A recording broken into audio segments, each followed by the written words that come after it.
O tema a ser tratado aqui nesse pequeno vídeo é a terceirização supostamente ampla e irrestrita. E o primeiro ponto a ser abordado é a DPF, ela teve início em 2014. O recurso extraordinário 958252 teve início em 2016. Só que a lei da terceirização só foi criada em 2017. E aí eu indagaria, seria possível então que a lei da terceirização fosse revogada através de duas ações protocoladas antes da sua criação?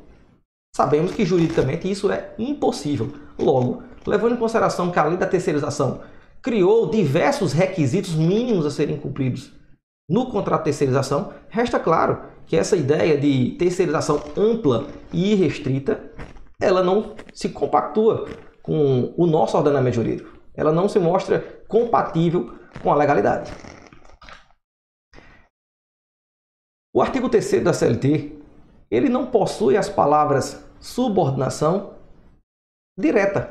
Logo, esse tal requisito da subordinação direta, que tanto se fala, ele não existe no artigo 3º. Então, por qual razão ele está sendo exigido para reconhecimento do vínculo empregatício? O que existe no artigo 3º é trabalho não eventual, sob remuneração e sob as dependências da empresa.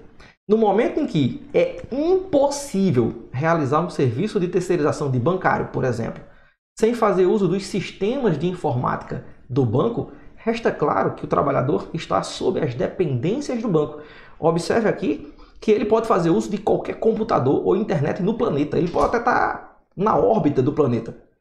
Mas sem o sistema de informática do banco, ele não pode trabalhar. Logo, está aqui configurado um requisito do contrato de trabalho, ainda que por meio do artigo 9º da CLT.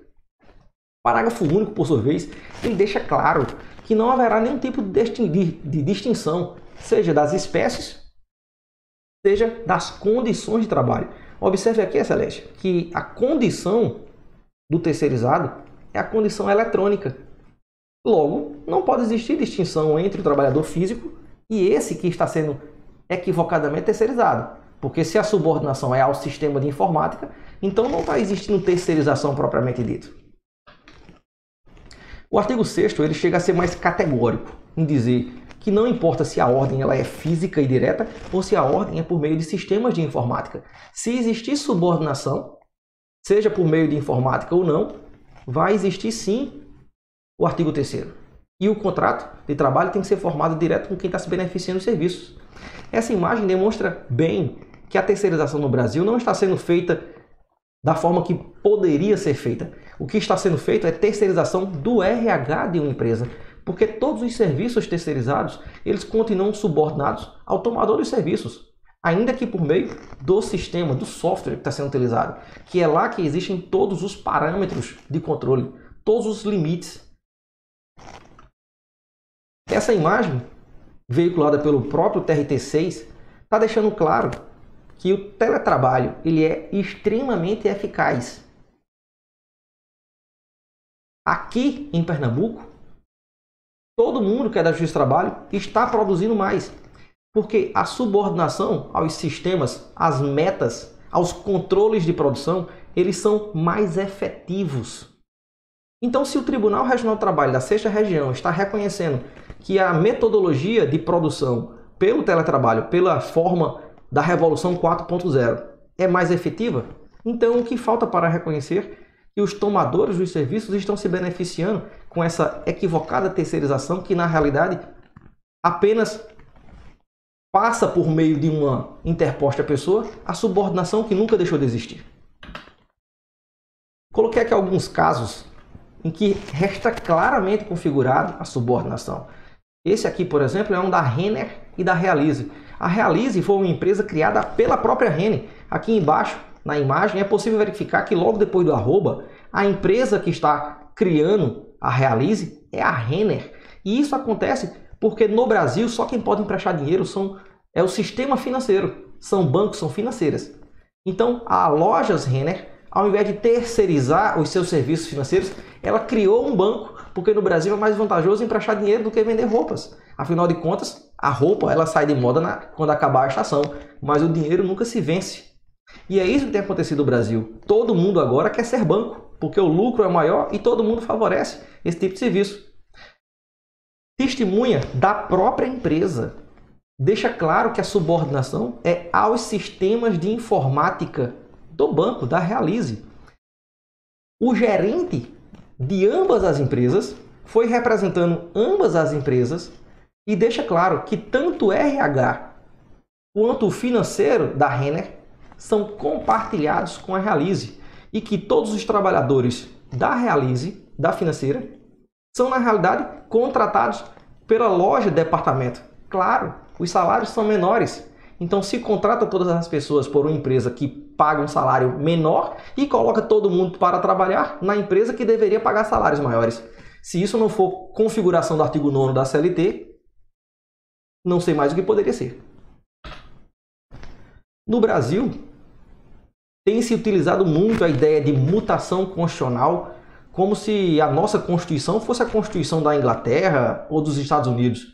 Só que aqui no Brasil nós temos uma Constituição tão analítica que ela chegou ao ponto de colocar o colégio Dom Pedro II em uma cláusula.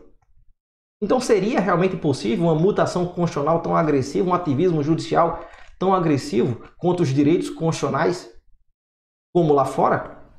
Certamente não. A lei da terceirização, principalmente em seu artigo 5º-B, ele traz alguns itens a serem respeitados. E um dos requisitos essenciais do contrato de terceirização é que exista pelo menos valor. Afinal de contas, o que é que está sendo terceirizado? Só que em algumas empresas isso sequer existe. Na Realize, por exemplo, nem contrato de terceirização não existe. Claro que não existe. As duas empresas são apenas uma única empresa. Para que existiria contrato de terceirização do que não está sendo terceirizado? O artigo 104 do Código Civil diz que o objeto tem que ser lícito. Mas se financeira é quem pode emprestar dinheiro e loja de varejo não, como seria possível que a loja de varejo fizesse os empréstimos diretamente? Isso não é possível. Na hora que a pessoa que é da loja está verificando o sigilo financeiro no cartão de crédito, ela está ofendendo o artigo 5º, inciso 10 da Constituição Federal. O artigo 105 a Lei Complementar 105 de 2011, ela deixa claro que as instituições financeiras é quem pode emprestar esse dinheiro. Resolução 3954, no seu artigo 10, ele também deixa claro que a loja de varejo não pode emprestar dinheiro. Claro que não, do contrário teríamos aqui uma situação de agiotagem, que inclusive é crime ainda hoje. No Banco IB, atual Bradescard, ele deixa claro que o contrato não tem valor, ofendendo assim o artigo 5º-B da Lei de Terceirização. O que lá existe é uma parceria. Parceria é carne na mesma carne, parceria é par, são dois. Então são dois em um só. Isso é parceria. Terceirização é uma relação à parte. No momento em que os riscos empresariais são divididos por dois, nós temos aqui a configuração do artigo 2º da CLT. Então, vejamos. Será mesmo que a DPF revogou sigilo bancário? Sigilo das telecomunicações? Subordinação eletrônica? Certamente não. O artigo 7º, inciso 34 da Constituição Federal, diz que tem que existir uma igualdade de direitos. Então, se é trabalhador e pratica aquelas mesmas funções, tem que ter esse direito. Nesse processo, por exemplo, o Banco Itaú exige que as suas regras sejam respeitadas, como, por exemplo, o sigilo bancário.